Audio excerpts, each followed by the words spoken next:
गीता अध्याय 15 के श्लोक 16-17 में 3 प्रभु बताए हैं। ये 3 प्रभु कौन हैं? किस प्रभु की शरण में जाने के पश्चात जन्म और मरण समाप्त हो सकता है? 3 प्रभुओं में सबसे उत्तम परमात्मा कौन है? कैसा है? उसका क्या नाम है? इन सभी गूढ़ रहस्यों को जानने के लिए अवश्य सुनिए जगत गुरु तत्वदर्शी संत रामपाल जी महाराज के अमृत वचन। अब वो किस लिए कर रहा है ऐसा काम, उसको मालूम है कि यदि आज मैं पानी सिंचाई करने नहीं गया और मेरा नंबर कट जाएगा, फिर ये नंबर मिलेगा नहीं, इतने मेरी फसल सूख जाएगी और मेरे बच्चे भूखे मर जाएंगे, मैं निर्धन हो जाऊंगा। क्योंकि किसान उस प्रोसेस से, उस प्रोसीजर से पूर्ण परिचित है, इसलिए वो ना ये देखता तेरा नमूनिया हो जाएगा, रात के समय ये भी नहीं देखता कोई सांप काट जाएगा, नहीं, वो काम करके छोड़े तो सफल हो गया। इसी प्रकार यहाँ वही आ सकते हैं जो उस किसान की तरह इतने प्रभावित हो चुके हैं और संतोष हो चुका है और उनको पूरा ज्ञान हो चुका है कि यो काम तब करना ही पड़ेगा, चाहे मरे चाहे जीवे। पर भगवान के भगत मरा नहीं करते, जिया करते हैं और सदा सुख मिला करते हैं।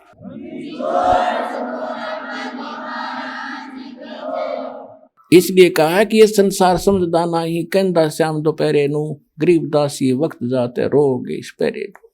समझा है तो सिर धर पाओ और बहोर नहीं रह सकता। अपने भाई बहनों को भी समझाओ, सारे संसार में ज्ञान फैलाओ, सारा विश्व सुखी होगा, सबको मोक्ष मिलेगा। ये वो टाइम आ गया है।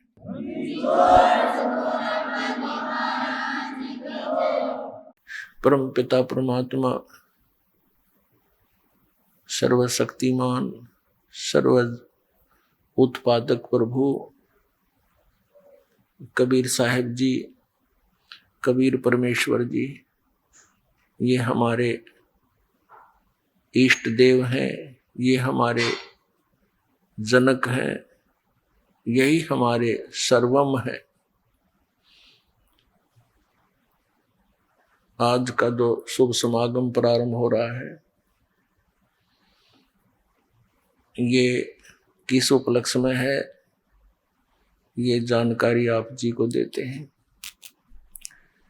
इस शुभ समागम का प्रारंभ परमात्मा के यहाँ पृथ्वी पर प्रकट होने के उपलक्ष्य में किया जा रहा है। ये आने वाली ज्येष्ठ सुदी पूर्णमासी, ये वो शुभ दिन है जिस दिन परमात्मा सतलोक से चलकर यहाँ पृथ्वी पर हमें ज्ञान प्रदान करने के लिए, हमारे मूल ठिकाने की जानकारी कराने के लिए आए थे। पुण्यात्माओं, परमात्मा ने ही आकर हमें ज्ञान दिया है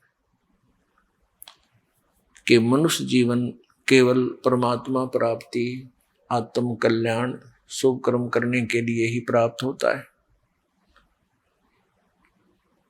इसका जो अन्य कर्म हम करते हैं वो अनिवार्य नहीं है इतने, क्योंकि वो तो हमारी मजबूरी है। जैसे पशु पक्षी भी विवश हैं, अपने पेट भरने के लिए सारा दिन ताक लगाए बैठे रहते, बुगला सरोवर पर रहता है, मछलियों को खाता है, मछलियां भी अपने से छोटी मछलियों को खाती हैं, पशु पक्षी भी अपने आहार के लिए इधर उधर भटकते रहते हैं। ये तो हमारी मजबूरी है। एक जरूरी कार्य और है जिसका हमें ज्ञान नहीं था, और ज्ञान था तो एक औपचारिकता थी। परमेश्वर ने आकर के हमें दृढ़ता के साथ ये बात जनाई कि मानुष जन्म दुर्लभ है, ये मिले न बारंबार, जैसे तरवर से पत्ता टूट जा, बहुत नहीं लगता डर। परमेश्वर ने हमें याद दिलाया, मानुष जन्म पाय कर नहीं रटे हरि नाम, जैसे कुआ जल बिना फिर बनवायो क्या काम। परमेश्वर ने कितनी गहरी बात कही, कबीर भगवान ने, परमेश्वर कबीर साहब जी ने, कि मनुष्य जीवन, मानव शरीर आपका एक कूप जानो, और जिस कूप में जल नहीं तो उसका नाम भले ही कुआं है, उसमें गुण कुएं के नहीं है। ठीक इसी प्रकार जो मनुष्य जीवन पाकर के परमात्मा की भक्ति नहीं करते, वो नाम मनुष्य अवश्य है लेकिन गुण मनुष्य वाले नहीं है। उस परमेश्वर ने आकर हमें याद दिलाया कि यदि कोई श्रद्धालु किसी से प्रेरित होकर के साधना भक्ति कर भी रहा है और वो शास्त्र विरुद्ध कर रहा है, मनमुखी आचरण कर रहा है, तो भी उसका जीवन यूजलेस, व्यर्थ है। पुण्यात्माओं, हमारा इस दास का जन्म पवित्र हिंदू धर्म में हुआ।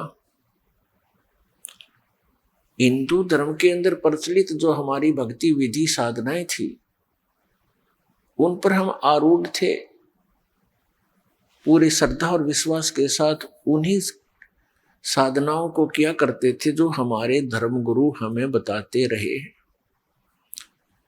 और वो धर्मगुरु हमें ये भी कहते रहे कि हम तुम्हें जो ज्ञान दे रहे हैं ये सभी सदग्रंथों में प्रमाणित है, वहीं से हम आपको सुना रहे। वो पहले संस्कृत का वाक्य बोलते हैं, फिर उसका अनुवाद करते हैं। तो हम सोचा करते थे, जान लिया था हमने, मान लिया था कि हमारे जो धर्म के धर्म गुरु हैं ये बड़े विद्वान और संस्कृत भाषा के प्रकांड ज्ञाता है। इन्होंने हमारे सदग्रंथों को बहुत अच्छी तरह समझा है और ये जो हमें ज्ञान दे रहे हैं ये सही है, सदग्रंथों वाला ही है। और फिर इस परंपरा को चलते लगभग 2000 वर्ष से भी ऊपर हो गया। जो भी एक दूसरे से मिलते हैं उसी, हम एक समुदाय बन गया हमारा हिंदू, तो जो भी बोलता है वही बताता है कि ब्रह्मा विष्णु महेश ये अजरो अमर है। ब्रह्मा विष्णु महेश के कोई माता पिता नहीं है, स्वयंभू है। और मंदिर मूर्तियों की पूजा करना अनिवार्य है, सदग्रंथों में प्रमाण है। तो हम विद्यार्थी थे, हम तो एक डिवोटी थे, तो हमारे पूर्वजों को उन अज्ञानी धर्म गुरुओं पर अविश्वास नहीं हो पाया। अब जब परमात्मा ने हमारे ऊपर मेहर बख्शी कि तुम शिक्षित बनो, परमात्मा ने हमें शिक्षित बनाया। नहीं तो चौथा युग आ गया, ये शिक्षा आम समाज में नहीं थी। केवल एक ब्राह्मण वर्ग इस शिक्षा का अधिकारी था। केवल संस्कृत भाषा हमारे भारतवर्ष में थी।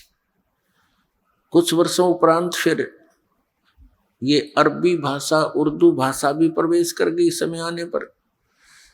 लेकिन पवित्र हिंदू धर्म के अंदर जो भाषा यानी विद्या मानी जाती थी, संस्कृत ही मानी जाती थी।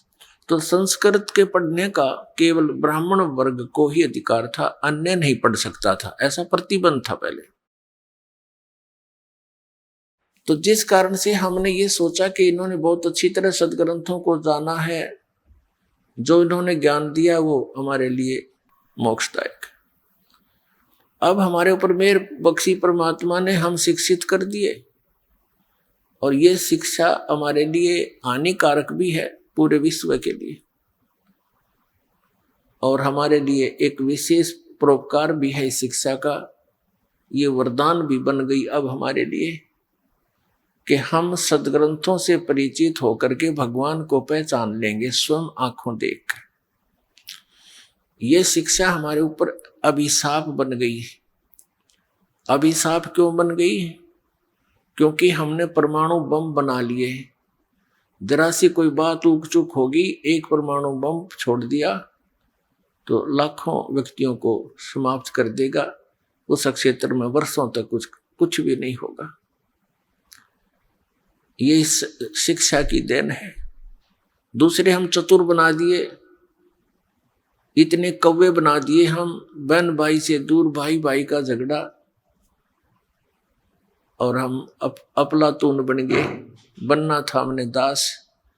हमारे पूर्वज देखो कितने शांतिपूर्वक रहा करते थे।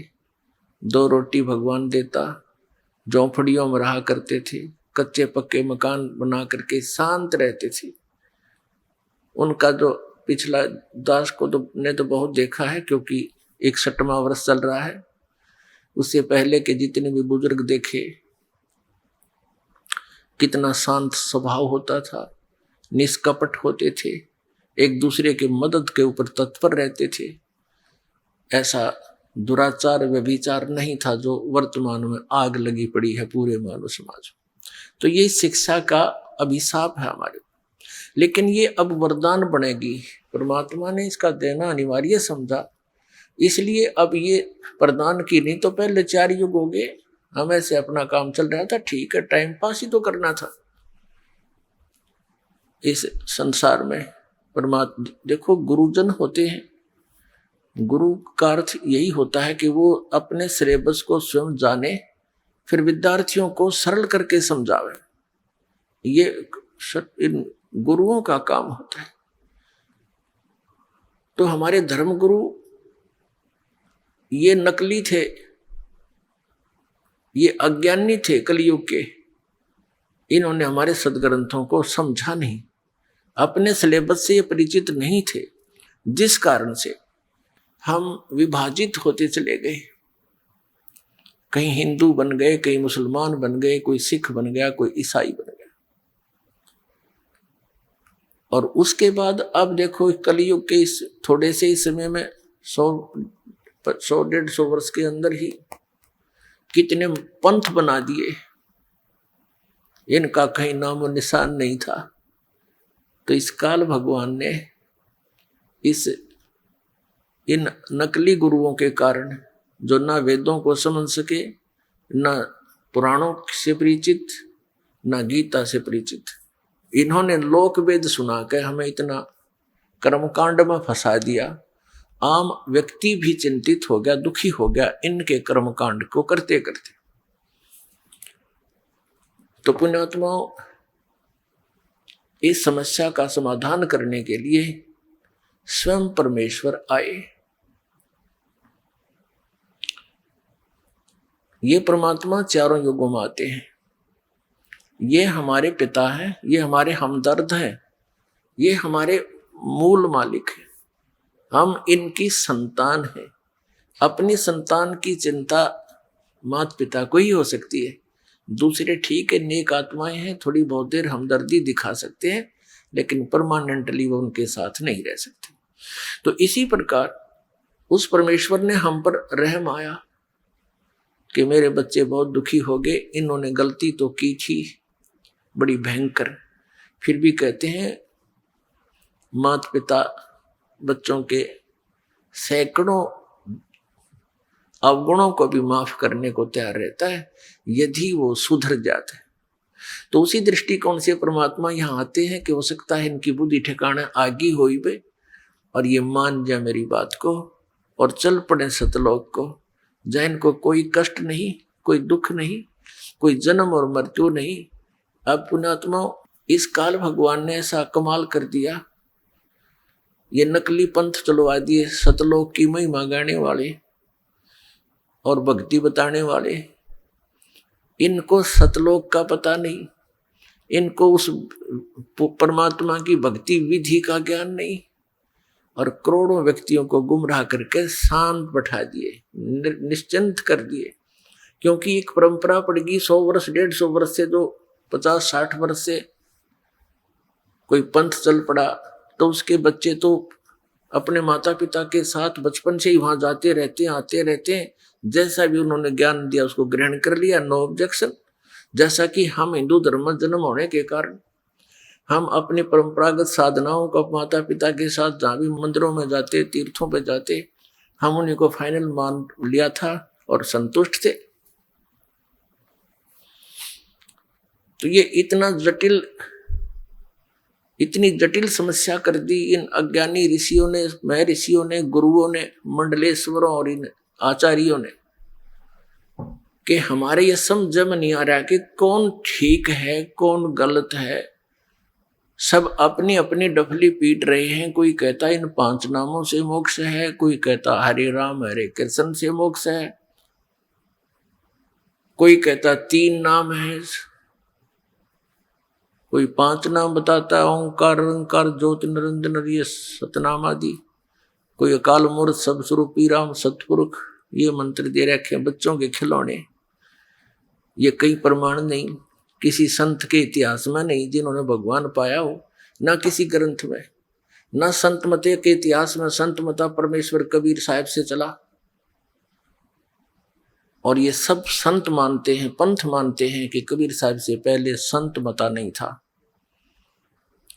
वो 600 वर्ष पहले से संत मता और ये 100 वर्ष पहले से चला हुआ अपना मन मता, मनमुखी साधनाएं कर रहे हैं लोग। तो इन सब का निवारण करने के लिए परमात्मा को स्वयं ही आना पड़ता है। अभी जो जितने भी गुरु हैं, धर्मगुरु हैं, आचार्य हैं, शंकराचार्य हैं या कोई और मंडलेश्वर महंत है, ये परमात्मा के बच्चे बहुत अच्छे बच्चों में से हैं, यानी पुण्य आत्माओं में से हैं।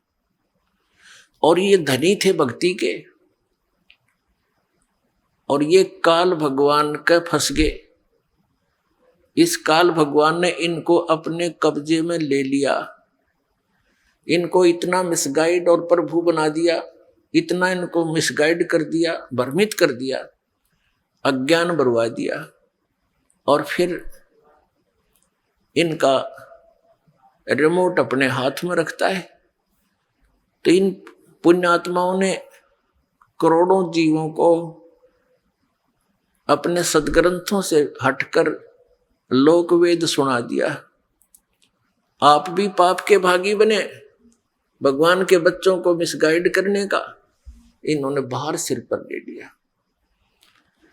इनकी वो दुर्गति होगी, आगे चलकर देख लेना पुण्यात्मा। आप तो अभी नहीं समझ पाओगे इस अध्यात्म ज्ञान को, क्योंकि दास इस मार्ग का मास्टर है, अच्छी तरह इस सदग्रंथों को समझा है, परमात्मा ने ज्ञान दिया है, दिव्य दृष्टि यानी दास का ज्ञान योग खोला है।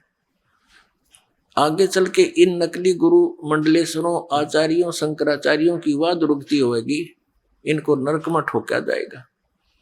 क्योंकि परमात्मा के विधान को त्याग कर अपना मता चलाना, ये संविधान तोड़कर चलने वाली बात है। तो संविधान का उल्लंघन करने वाला वो पाप का भागी और दंड का अधिकारी होता है।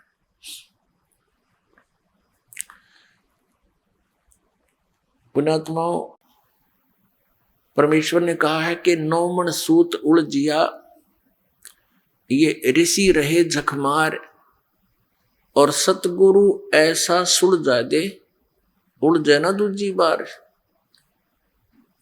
परमात्मा ने, कबीर परमेश्वर जी कपड़ा बुना करते थे, सूत होता था एक रील धागे की, वो इतनी मोटी हुआ करती,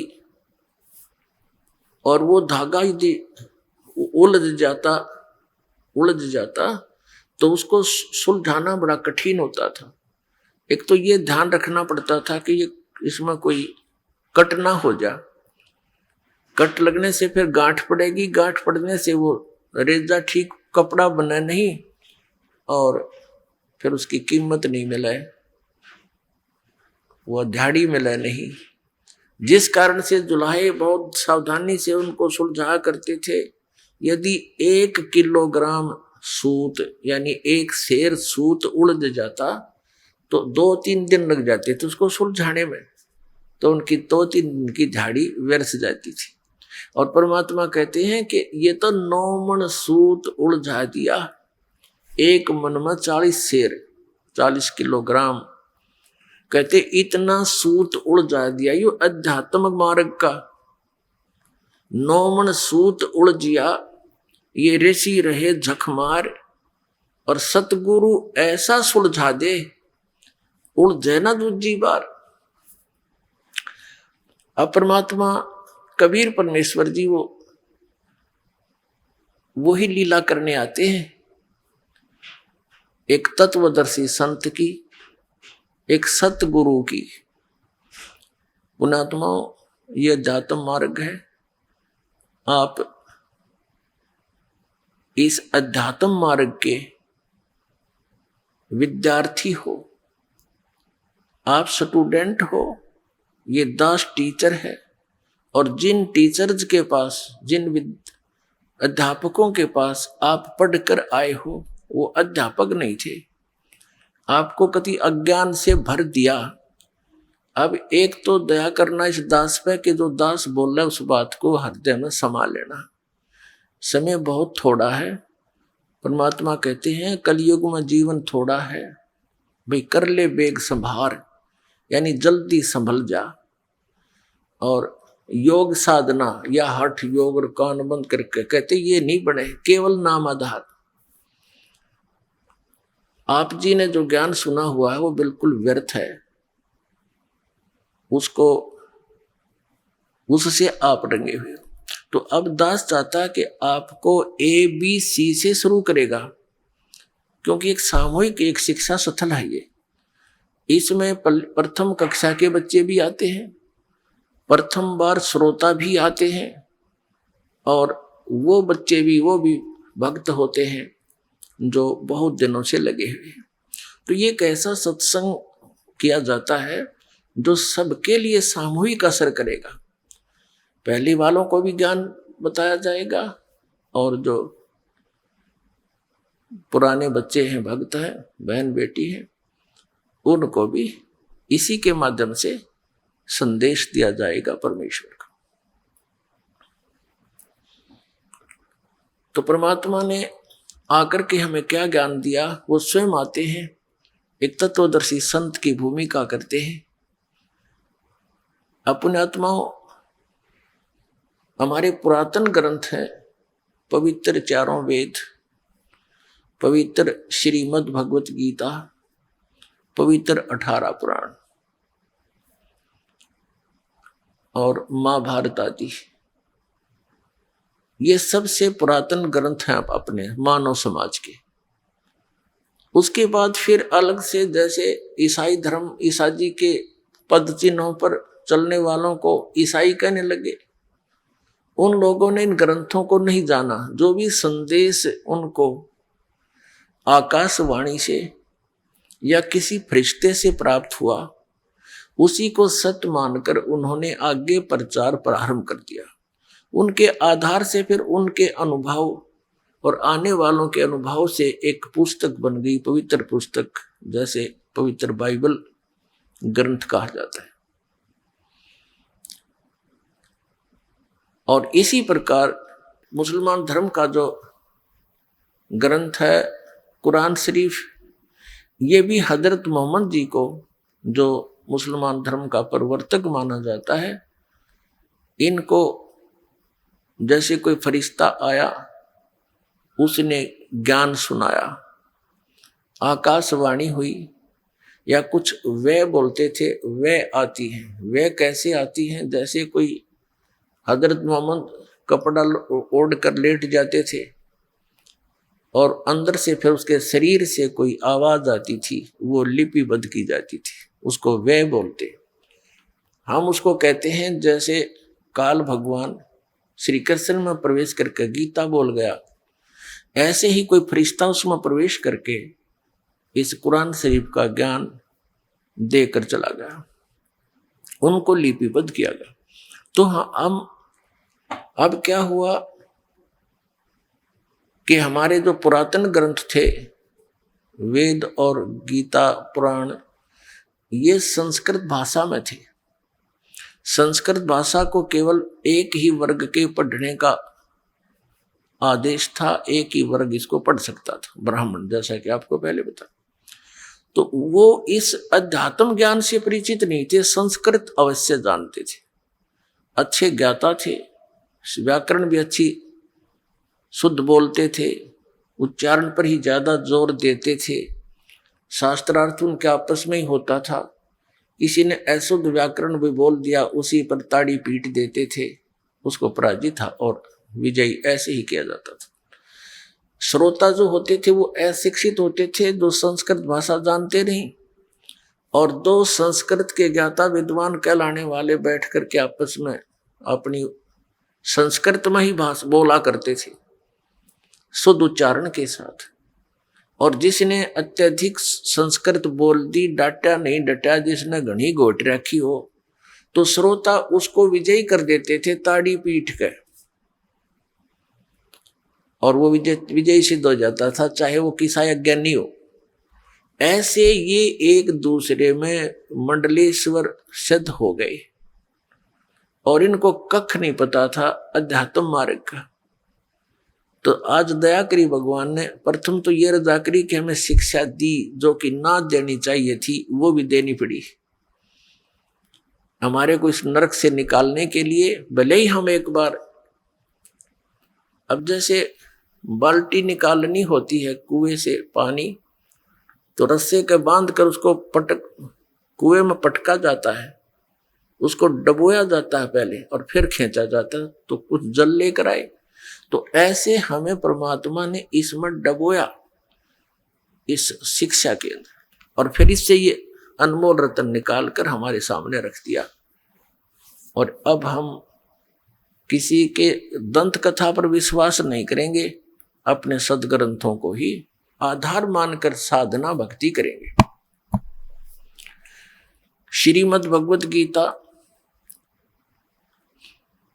अध्याय नंबर 16 के श्लोक 23-24 में कहा कि अर्जुन, शास्त्र विधि को त्याग कर जो मनमाना आचरण करते हैं, यानी मनमानी पूजाएं करते हैं, जो सदग्रंथों में वर्णित नहीं है, तो वो अपना जीवन नाश कर रहे हैं। उनको न तो कोई सुख प्राप्त हो, न उनकी सिद्धि हो, और न ही उनको कोई परम गति प्राप्त हो, अर्थात व्यर्थ। फिर 24वें श्लोक में कहा कि अर्जुन, इससे तेरे लिए इस कर्तव्य और अकर्तव्य की अवस्था में, यानी कौन सी साधना करनी चाहिए कौन सी ना करनी चाहिए, शास्त्र ही प्रमाण है। इसलिए तू शास्त्रों को आधार मानकर भक्ति करना, किसी के लोक वेद पर विश्वास मत करना। तो पुण्यात्माओं, हमारे को सारा ही लोक वेद सुना रखा था। अब लोक वेद किसे कहते हैं? परमेश्वर ने इस सत्य ज्ञान को हमें हजम कराने के लिए अपने ही ऊपर सब प्रमाण उदाहरण दिए। क्या बताया? पीछे लग गया जाऊं था मैं लोक वेद के साथ, रास्ते में सतगुरु मिले दीपक दे दिया हाथ। क्या बताते हैं भगवान? जैसे ये दास पहले हनुमान पुजारी था, बाबा श्याम जी की पूजा करता था। भगवान श्री कृष्ण विष्णु एक विशेष इष्ट थे, विशेष श्रद्धा थी इनमें, और साथ साथ में भगवान शंकर, भगवान गणेश, माता गौरी, लक्ष्मी माता, दुर्गा माता, यानी जो भी देवता सुप्रसिद्ध से होते थे, हम सभी की आड़ लेते थे, सभी की पूजा करते थे, सबसे ही अर्ज किया करते थे, कोई सुख या दुख की झलक होती थी। और उनको करते करते भी हमें बहुत से सुख हुए। जैसे बच्चा पढ़ता है, शिक्षा में सफल हुआ, परीक्षा में सफल हुआ, तो अपने हनुमान जी की जय हो, बाबा श्याम जी की जय हो, भगवान कृष्ण ने बड़ी दया करी, ये तो संकट मोचन ही है हनुमान जी, तो भगवान कृष्ण जी ने ऐसे दया कर दी। तो बच्चों को, हम बच्चे थे जैसा भी, यही हमें बहुत था कि हमारे इन भगवानों ने हमें पास कर दिया, सफल किया।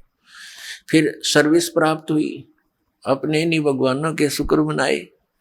फिर पुत्र पुत्रियां प्राप्त हुई, फिर इन भगवानों के शुक्र मनाए। और ऐसे सुख जो हो रहे थे, हम सोच रहे थे ये भगवान श्री कृष्ण, भगवान विष्णु, भगवान हनुमान जी, श्री हनुमान जी और बाबा श्याम जी दे रहे हैं। तो अब बच्चे समझदार हो गए हैं इस ज्ञान के, दास के तत्व ज्ञान से। तो अब बहुत से समझदार होकर के कुछ एक दूसरे से डिस्कस भी करते हैं। कहते हैं एक समय एक आपस में दो भक्त डिस्कस कर रहे थे कि भी किसकी पूजा करते हो। एक कहने लगा मैं बाबा हनुमान जी की, लाल लंगोटे वाले की। तो कहते हैं भाई सुन, एक भगत ऐसे ही हनुमान जी की पूजा कर रहा था, हनुमान जी प्रसन्न हुए, मांग भाई के मांगेगा, क्या मांगता है बच्चा, मांगो। अब बच्चे ने के मांग रहा था, ने बोला जी बढ़िया सी पैंट कमीज दे दो। ने बोला भाई मैं लंगोट मरूं तेरे से कहां से लाऊंगा, मैं ही एक लंगोट में टाइम पास करता हूं, आपके लिए कहां से लाऊं मैं। और हनुमान जी ने ये कहा था कि भाई राम की भक्ति करो, किसी और की नहीं। तो पुण्यात्माओं ऐसे ही आप समझना ना, भगवान श्री राम ने कभी कहा मेरी भक्ति करो, वो स्वयं भगत थे। न श्री कृष्ण जी ने कभी कहा मेरी भक्ति करो, वो स्वयं भगत थे, भक्ति करते थे। राम कृष्ण से कौन बड़ो, उन्हों भी गुरु की ने, तीन लोक के वे धनी, गुरु आगे अधीन। कबीर साहब कहते हैं कि सभी रामचंद्र को भजत हैं, जान मुक्ति को धाम। और रामचंद्र ने वशिष्ठ गुरु किया और उनको दिया उसने ओम नाम। अब कितनी गहरी बात कही है कि ये और तो श्री रामचंद्र जी की भक्ति करें, अक्यों मोक्ष करेगा। अपने मोक्ष के लिए श्री रामचंद्र जी ने वशिष्ठ गुरु जी से दीक्षा ली, उसने उसको ओम नाम दिया कि इसका जाप कर तू। तो ये रामचंद्र जी आपको कैसे मोक्ष दे देगा। तो इस तरह के परमात्मा ने आकर के ये उदाहरण, अनमोल ज्ञान, सूक्ष्म वेद प्रदान किया। परमेश्वर ने जो अपने मुख कमल से ज्ञान कहा, स्वयं आकर के उसको सूक्ष्म वेद बोलते हैं, उसको पांचवा वेद कहते हैं, उसको सच्चिदानंद घन ब्रह्म की वाणी कहते हैं। तो पुण्यात्माओं जो प्रसंग चल रहा है कि परमात्मा ने कहा कि पीछे लग गया जाऊं था लोक वेद के साथ, रास्ते में सतगुरु मिल गए, ये दीपक दे दिया हाथ। अब अंधेरे में जा रहे थे, दिशा मिली नहीं, क्योंकि हम भक्ति के सफर के हम यात्री हैं। और हम जिस सफर, भक्ति वाले सफर पर चल रहे थे, आगे चलकर हम जैसे भी साधनाएं कर रहे थे, आगे चलकर परमात्मा यानी सतगुरु मिल गए। उन्होंने हमें तत्व ज्ञान रूपी दीपक दे दिया। इस तत्व ज्ञान रूपी दीपक की रोशनी में हमें पता चला कि हमारी दिशा गलत है, और जिन भगवानों को हम अजरो अमर मानकर और मुक्ति का धाम मानकर, मोक्षदायक मानकर, संकट निवारण करने वाले मानकर हम इन पर आश्रित थे, वो हमारी आंखें खुल गई। अब जैसे श्रीमद् भगवत गीता अध्याय नंबर 2 के श्लोक नंबर 46 में कहा कि अर्जुन, बहुत बड़े जलाशय की प्राप्ति के उपरांत एक छोटे जलाशय में जैसी आस्था रह जाती है, ठीक उसी प्रकार उस परमात्मा, पूर्ण परमात्मा के गुणों से, उसके तत्व ज्ञान से परिचित होने के बाद अन्य ज्ञानों में, अन्य भगवान देवताओं में ऐसी आस्था आपकी रह जाएगी। कैसे रहेगी कि जैसे एक छोटा सा तालाब होता है, जलाशय, एक वर्ष वर्षा ना हो तो वो सूख जाता है। उस पर आश्रित प्राणी भी उसका संकट का सामना करते हैं और वहां पर तड़फ तड़फ कर मर जाते हैं। और एक इतना बड़ा सरोवर हो, इतनी बड़ी झील हो, 10 वर्ष भी वर्षा ना हो तो भी उसका जल समाप्त नहीं हो, और वो मिल जाए उन प्राणियों को। एक बहुत पुराने समय की जब ये गीता बोलेगी, उस समय पूरा ही मानव समाज इन सरोवरों पर आधारित था, तालाबों पर आधारित था। इतना गंद नहीं था जो अब है। घास फूस बहुत होता था, जलाशय बहुत बड़े बड़े होते थे, कुछ छोटे भी होते थे, तो आसपास वर्षा होती थी। जड़ी बूटियों पर वर्षा हुआ जल उसके अंदर आकर के मिल जाता था, और वो वर्षों से 1 वर्ष तक, और बड़ी झील होती तो कई वर्षों तक वो खराब नहीं होता था। तो उसी में स्नान भी करते थे, उसी से पानी भी जल भी पीते थे, और छोटी मोटी कोई बगीची वगैरह भी लगाते थे, तो उसी से ही सिंचाई वो करते थे।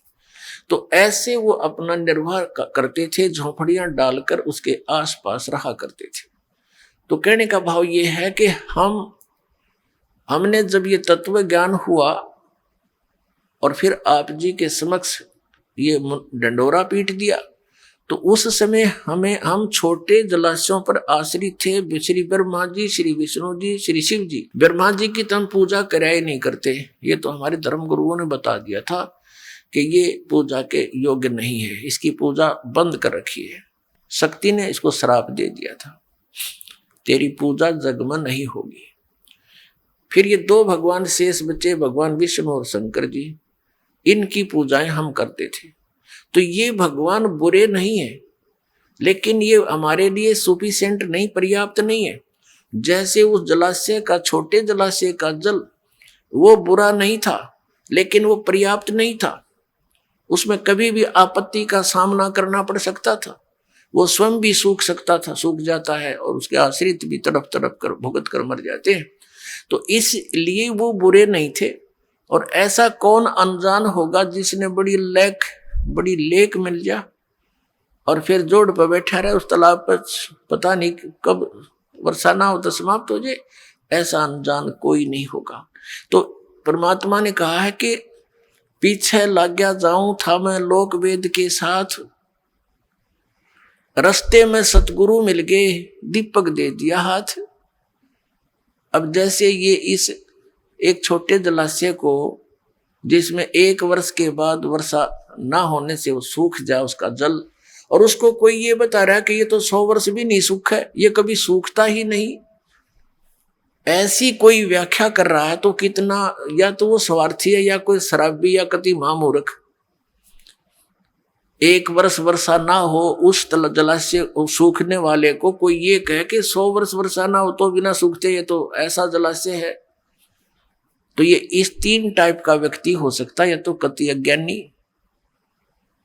या कहीं कोई बांग पी रहा है, या कोई बकवादी है, स्वार्थी है कि यहीं पड़े रहे, तेरी दुकान चलती रहे। तो पुण्यात्मा, हमारे धर्म गुरुओं ने हमारे साथ ऐसा कर रखा था, पवित्र हिंदू धर्म के इन आचार्यों और शंकराचार्यों और इन गुरुओं ने, ब्राह्मणों ने।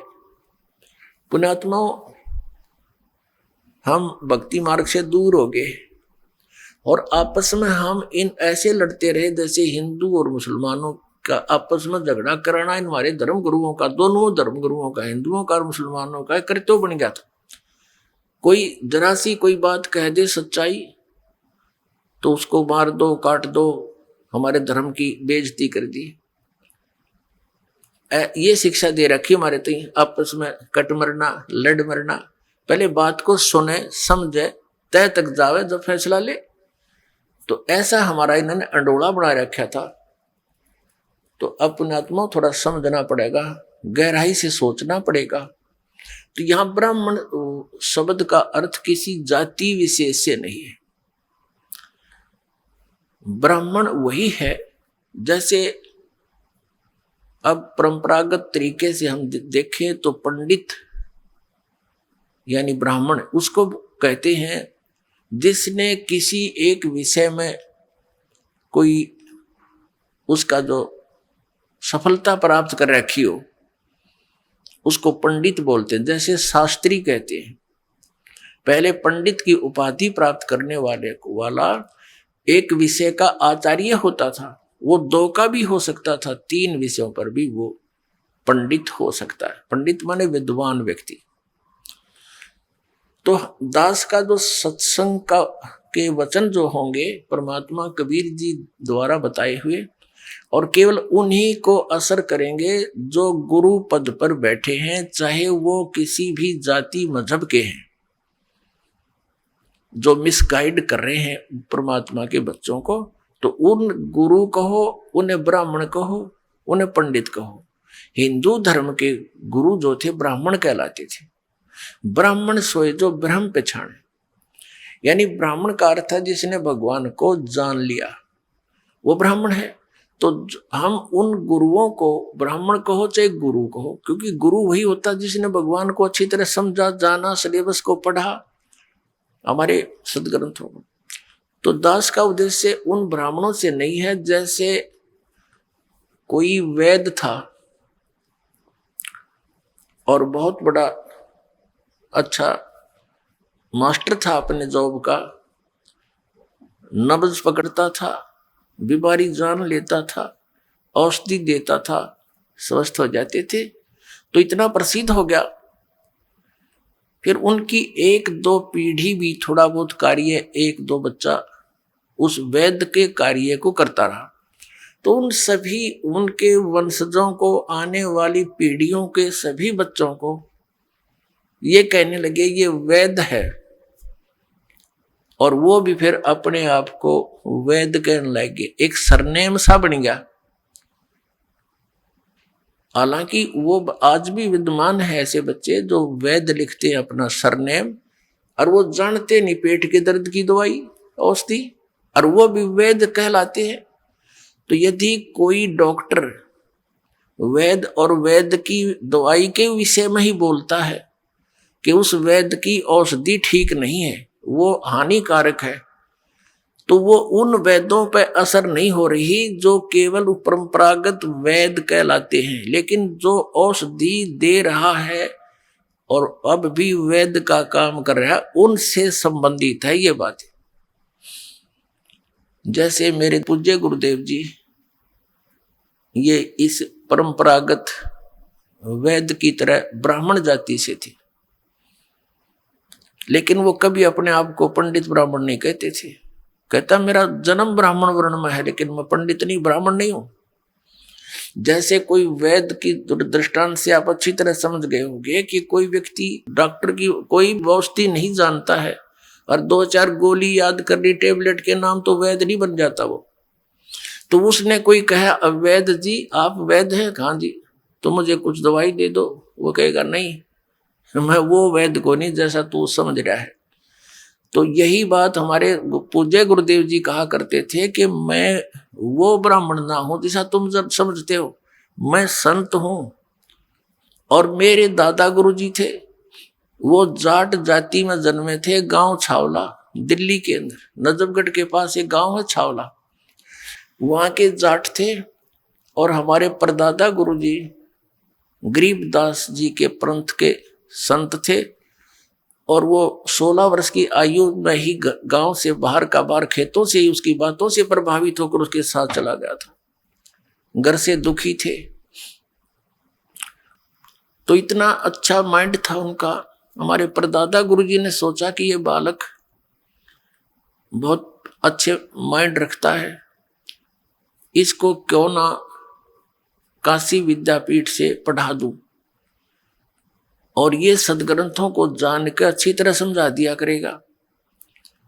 तो उन्होंने जैसे तैसे उसको काशी विद्यापीठ में प्रवेश दिला दिया। वहां से वो 4 विषय के आचार्य बन गए, अव्वल आवे प्रत्येक क्लास में। तो उनको वो पंडित चिदानंद जी के नाम से प्रसिद्ध हो गए। जाट होते हुए वो ब्राह्मण पंडित कहलाए।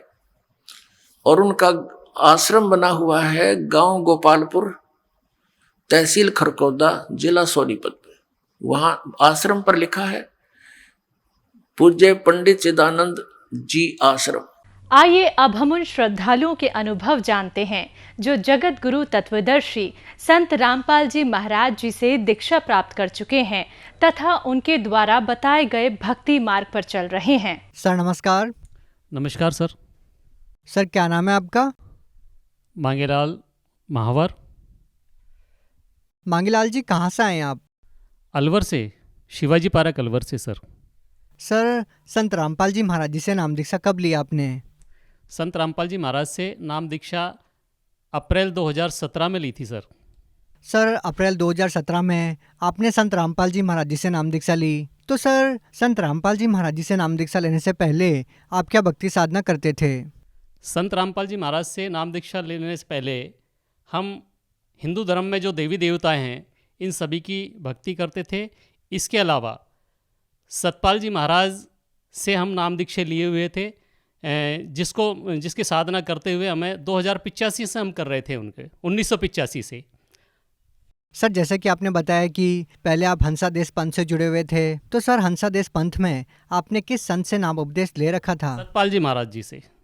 सर जैसा कि आपने बताया कि आपने हंसादेश पंथ के संत सतपाल जी महाराज से नाम दीक्षा ले रखी थी, सर उनके द्वारा दी गई भक्ति आपने कितने सालों तक की? लगभग 20 वर्ष से ऊपर ही किया होगा सर। उसके बाद में क्या, हमको वहाँ से कोई भी किसी तरह का कोई लाभ नहीं मिला। हम वहाँ बाई जी महात्माओं से हम ज्ञान चर्चा जब करते थे, भाई हम इतनी गुरुजी की सतपाल जी महाराज से जो बताई हुई साधना को हम कर रहे हैं, उसके बाद भी हम लोग जो दुखी हो रहे हैं और किसी तरह का कोई लाभ नहीं मिल रहा, कोई सुख नहीं मिल रहा, तो वो यही कहते थे भाई कर्म का दंड तो आपको भोगना ही पड़ेगा। सर जैसा कि आपने बताया कि 20-25 सालों तक आप हंसादेश पंथ से जुड़े हुए थे और आपने सतपाल जी महाराज जी से नाम उपदेश ले रखा था और उनके द्वारा आपको ये बताया जाता है कि कर्म का भोग तो भोगना ही होता है। तो सर ये सब जानते हुए भी आपने संत रामपाल जी महाराज जी से नाम उपदेश क्यों लिया? सर हमको किसी भी तरह का कहीं भी लाभ नहीं मिल पा रहा था और हम आए दिन डे बाय डे गिरते हुए जा रहे थे और किसी तरह का के नाम से कोई ना तो शारीरिक लाभ नहीं मिल पा रहा था, ना आर्थिक लाभ मिल रहा था और ना कोई आध्यात्मिक लाभ भी हम उस समय जानते भी नहीं थे। तो हम जैसा हमको बताया जाता था, हम यह दुनिया के देखे देखे हम देवी देवताओं की भक्ति भी करते थे। कोई मंदिर में जाते थे, हनुमान जी की हनुमान चालीसा को हर मंगलवार और शनिवार को जा कर के हम जो है हनुमान चालीसा का पाठ करते थे कि हो सकता है ये हनुमान जी हमारे दुखों को जो है संकट को काटें, यही संकट का निवारण करें। लेकिन ऐसा हमको कोई लाभ नहीं मिला किसी तरह का। तो सर आप इतनी सारी भक्ति साधना करते करते भी इतनी सारी परेशानियों से जूझ रहे थे, तो सर हम आपसे ये जानना चाहेंगे कि आपने संत रामपाल जी महाराज जी से नाम दीक्षा क्यों ली, जब आपको इतनी सारी साधनाओं को करते करते भी कोई लाभ नहीं मिल रहा था? संत रामपाल जी महाराज जी से नाम दीक्षा लेने का एक ही कारण था हमारी भगतमती, हमारी जो पत्नी थी वो 7 वर्षों से के नाम से प्रेत बाधाओं से पीड़ित थी। सबसे पहले 2 वर्षों तक हमने SMS हॉस्पिटल जयपुर में उनका 2 वर्ष तक कंटिन्यू इलाज चलाया। उसके बाद वहाँ डॉक्टर ने भी कह दिया भाई इस तरह की कोई बीमारी का हमारे पास हम समझ नहीं पाए हैं कि ऐसी बीमारी का हमारे इस साइंस में भी कोई इलाज नहीं है, आप कहीं अन्य जगह दिखाओ, क्योंकि इनकी जांचें भी सभी हो चुकी हैं और उनको समझ में नहीं आया। लास्ट में उन्होंने भी 2 साल के बाद में हाथ खड़े कर दिए। अंत में तांत्रिकों के पास ही हमारे पास रास्ता बचता है, इसके अलावा कोई रास्ता हमारे पास कोई बचा नहीं। 5 वर्षों तक हम तांत्रिकों को, बाबा तांत्रिकों को हम जो है, जैसा हमको अपने मित्रगणों ने या हमारे परिवार वालों ने, रिश्तेदारों ने हमको समझाया कि भाई आप तांत्रिकों को ये दिखाओ, तो हम जगह जगह हमने जो है 32 तांत्रिकों को हमने 5 वर्षों के दरमियान हमने दिखाया, लेकिन हमको किसी से भी के नाम से लाभ नहीं मिला। कुछ लाभ मिलता, हमें थोड़ा चंद लाभ मिलता तो हम ये समझ जाते कि भाई हो सकता है कि इनको ये बीमारी जो है पकड़ में आ गई, बट ऐसा नहीं हुआ। सर हम आपसे ये जानना चाहेंगे कि आपकी पत्नी की जो भूत प्रेत की बाधा थी वो आप 32 तांत्रिकों को दिखा चुके थे, उसके बाद भी आपकी पत्नी को कोई आराम नहीं मिला। तो सर हम आपसे ये जानना चाहेंगे कि आपकी पत्नी की जो भूत प्रेत की बाधा थी वो कैसे ठीक हुई? भूत प्रेत की बाधा तो सर संत रामपाल जी महाराज की शरण में जाने के बाद ही ठीक हुई, क्योंकि वहाँ हमने ये चीज़ को देखा कि जहाँ हमारा लाखों रुपए खर्चा हो चुका था इस बीमारी को दिखाने के लिए, जगह जगह हमने 32 तांत्रिकों को दिखाने का हमारा पैसा भी काफ़ी लुटा है, किराया है, भाड़ा है, वहाँ चंदा दान जो भी देना है, वहाँ लोगों ने मतलब के नाम से वो दे करके हमारा लाखों रुपए से हम बर्बाद हो चुके थे पूरी तरह से। और अंत में इस स्टेज पर मतलब के नाम से हमारी पत्नी आ चुकी थी कि भाई मुझे तो क्या नाम से ट्रेन के नीचे मुझे पटक दो, मैं सर पटरी के नीचे रख दूंगी, और जिससे मतलब क्या ना रोजाना से मरना है कि मैं एक दिन मर करके ख़त्म हो जाऊं। ये दुखों से तो अच्छा है, दुखों का पहाड़ टूटा हुआ था हमारे ऊपर। सर, जैसा कि आपने बताया कि आपने अपनी पत्नी की भूत प्रेत की बाधा को ठीक करवाने के लिए 32 तांत्रिकों को दिखाया। सर, इस दौरान आपने बहुत सारा पैसा खर्च किया उसके ऊपर। 32 तांत्रिकों को दिखा चुके थे, आप आर्थिक स्थिति से भी काफ़ी परेशान हो चुके थे क्योंकि इन चीज़ों में आपका काफ़ी पैसा बर्बाद हो चुका था। तो सर, हम आपसे ये जानना चाहेंगे कि जब आपने संत रामपाल जी महाराज जी से नाम दीक्षा ली तो संत रामपाल जी महाराज जी ने आपकी पत्नी की भूत प्रेत की बाधा को ठीक करने के लिए आपसे कितने पैसे लिए? सर, 1 रुपये भी नहीं लिया। वो मैं थोड़े से शुरू से मैं बताऊंगा इसको कि मेरा भी अंत में सर लास्ट में एक्सीडेंट हो गया था। 18 अप्रैल 2017 में मेरा एक्सीडेंट हो गया था। उस एक्सीडेंट में मैं बेड पे आ गया, 4 दिन हॉस्पिटल में एडमिट रहा। उसके बाद में एडमिट होने के बाद घर पर ही मेरी ड्रेसिंग और ट्रीटमेंट जब चल रहा था, इंजेक्शन ड्रेसिंग हो रही थी, तो शाम को साधना टीवी चैनल पर शाम के वक्त सत्संग देख रहा था। तो अचानक 2 दिन मैंने कंटिन्यू देखा उसको। तीसरे दिन मुझे अचानक प्रेरणा मिली, उस परमात्मा ने प्रेरणा दी, भाई आपकी पत्नी का रोग केवल ये संत रामपाल जी महाराज जी आपको दूर कर सकते हैं। तो भगत जी, मैंने वहाँ जो स्क्रीन पर जो पट्टी पे नंबर होते हैं वहाँ फ़ोन किया। फ़ोन करके मुझे अलवर नामदान का एड्रेस पर मालूम हुआ, और दूसरे दिन हम अपनी पत्नी को लेकर के वहाँ चले गए और नाम दीक्षा ली। जहाँ हमको ये ऐसा भी लग रहा था कि हमको हो सकता है कि वहाँ जा कर के हमसे पैसे की डिमांड करे। मैंने फ़ोन पे पहले पूछ लिया था मन की, भाई साहब कहीं मुझे दान दक्षिणा के लिए कोई प्रसाद वगैरह लाना हो तो आप मेरे को बता दें, मैं व्यवस्था करके लेके आ जाऊँगा। उन्होंने कहा कि भाई साहब ना तो यहाँ पैसा लाना है, ना ही कोई प्रसाद किसी तरह की कोई वस्तु आपको ला करके चढ़ानी है। आप जैसे हो बिना मतलब खाली हाथ आप आओ और अपना मतलब के नाम से नाम दीक्षा आप ले सकते हो। उसके बाद भगत जी हम दोनों पति पत्नी, मेरे पूरे शरीर में पट्टियाँ बंधी हुई थी, ठीक है कि नहीं, और मैं चल भी सही तरह से नहीं पा रहा था, बट मैं अपनी पत्नी को रोग के निवारण के लिए मैं संत रामपाल जी के नामदान केंद्र अलवर में गया शाम का वक्त। और जैसे ही मतलब नाम दीक्षा ली, उसी दिन से उनका रोग ऐसे छूमंतर हो गया जैसे कभी वो रोग था ही नहीं। वहाँ जाकर के भगत जी हमको 1 रुपये भी हमारा वहाँ पे नहीं लगा, ठीक है कि नहीं। जबकि हम अन्य तांत्रिकों को हम जो लाखों रुपए, डॉक्टरों के चक्कर में लाखों रुपए हम बर्बाद हो चुके थे संत रामपाल जी के नाम दीक्षा लेने के लिए। ना तो हमको 1 रुपये वहाँ देना पड़ा, और बिना दिए मतलब के नाम से बिना दान दक्षिणा के भी हमारी पत्नी आज तक बिल्कुल रोग मुक्त है और पूरा परिवार स्वस्थ है। तो सर, संत रामपाल जी महाराज जी से नाम दीक्षा लेने के बाद आपको और कोई भी लाभ मिला? हाँ सर, संत रामपाल जी महाराज से नाम दीक्षा लेने के बाद में हमें अनेकों काफ़ी लाभ मिले। सबसे पहले तो हमें अपनी पत्नी का जो 7 वर्षों का जो रोग, जो डेली मौत मांगती थी, उनका रोग दूर हुआ। दूसरा, हम आर्थिक तंगी से भी मतलब हम इतना पैसा कमाते थे, कंपनी में जॉब करता था, बट 1 रुपये भी मतलब क्या नाम से पीछे को नहीं पड़ता था, ना जुड़ता था, और हम कोई भी मतलब क्या नाम से भविष्य की व्यवस्था को नहीं कर पाए। हम इतने आर्थिक रूप से मतलब संकट में आ गए थे कि मतलब के नाम से अगर मेरी जगह कोई और होता तो शायद मतलब मौत को गले लगा लेता। बट हमें आशा की किरण थी कि संत रामपाल जी महाराज से नाम दीक्षा लेने के बाद में 1 साल में हमने मतलब के नाम वो पा लिया जो हमने पूरे जीवन में नहीं पाया था।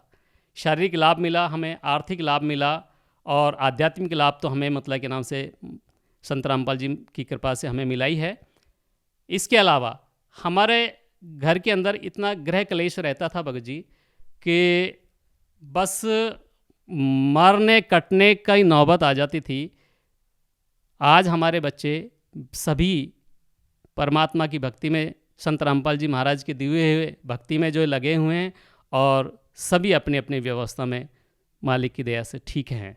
सर, एक बार हमारे बच्चे, 2nd नंबर का जो बच्चा है, वो ज़बरदस्त मतलब के नाम से एक्सीडेंट में बाल बच गया। क्या 2 लड़के मोटरसाइकिल बाइक पे जा रहे थे और उसमें हमारे बच्चे को संत रामपाल जी महाराज ने उसको दर्शन दिए परमात्मा ने, और उनको उस मोटरसाइकिल से उठा करके उनको अलग बिठा दिया, जबकि दूसरे जो बच्चा था उसकी उस दुर्घटना में मतलब क्या नाम वो ऐसा घायल हो गया, वो मरा भी नहीं तो बचा भी नहीं। ठीक है, परमात्मा की दया से, संत रामपाल जी महाराज की दया से हमारे बच्चे को खरोंच तक नहीं आई भगत जी। सबसे बड़ा मतलब के नाम से एक वो भी हमें लाभ मिला कि मालिक ने उसको हमारी रक्षा की हमारे बच्चे की। दूसरा, संत रामपाल जी महाराज हमारे पास वो हमें आए दिन गुरुजी हमको मतलब के नाम से दर्शन देते हैं, और काफ़ी ऐसी बातें हैं जो हमारे मतलब के नाम से हमसे गुरुजी चर्चा करके जाते हैं। तो सर क्या आप कोई नशा भी करते थे? सर आज तक मैंने मतलब के नाम से कोई नशा नहीं किया। सर जैसा कि आपने बताया कि पहले आप हंसा देश पंथ के संत सतपाल जी महाराज से जुड़े हुए थे, तो सर हम आपसे ये जानना चाहेंगे कि आपने संत रामपाल जी महाराज जी के भी सत्संग सुने और सतपाल जी महाराज जी के भी सत्संग आपने सुने हैं, आपको इन दोनों संतों में क्या भिन्नता नज़र आई? सर आज वास्तव में मतलब कि नाम संत रामपाल जी की शरण में जाने के बाद में हमको इनका डिफरेंस का पता हुआ कि संत रामपाल जी महाराज और सतपाल जी महाराज में क्या फ़र्क है। संत रामपाल जी महाराज शास्त्र अनुकूल भक्ति देते हैं, जबकि उनकी प्रमाणित भक्ति सतपाल जी महाराज की कोई प्रमाणित भक्ति नहीं है। सर आप भगत समाज को क्या संदेश देना चाहते हैं? सर भगत समाज को मेरा तो हाथ जोड़ के निवेदन करता हूँ कि जिस प्रकार से जब संत रामपाल जी महाराज की शरण में जब मैं नहीं आया था, उससे पूर्व में मैं इतना दुखी था, आर्थिक रूप से भी दुखी था, शारीरिक रूप से भी दुखी था। मैं पूरा परिवार सहित मतलब के नाम से समस्याओं से घिरा हुआ था।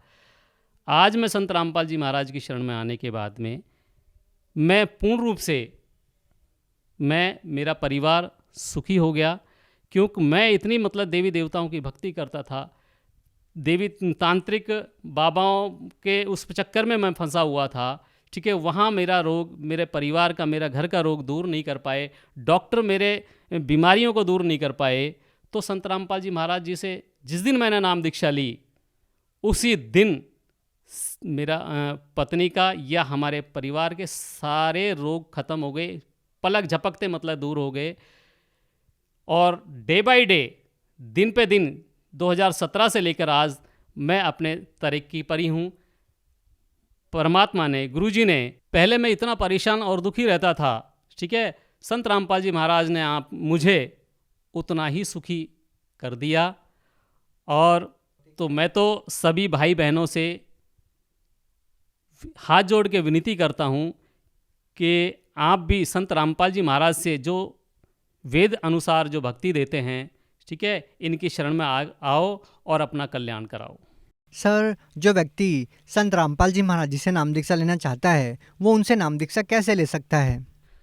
सर अब तो संत रामपाल जी महाराज ने बहुत सभी के ऊपर ऐसी दया कर दी, हमारे टीवी चैनलों पे कम से कम बनी तो 15 चैनलों पे गुरुजी का सत्संग आता है, और सत्संग के नीचे एक पट्टी आती है जिसमें मोबाइल नंबर लिखे हुए होते हैं। आप वहां संपर्क करें और नज़दीकी नामदान केंद्र से आप नाम दीक्षा आप ले सकते हो।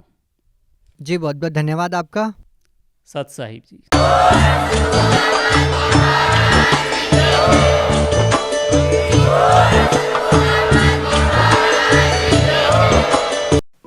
आप सुन रहे थे जगत गुरु तत्वदर्शी संत रामपाल जी महाराज के मंगल प्रवचन। अधिक जानकारी के लिए संपर्क करें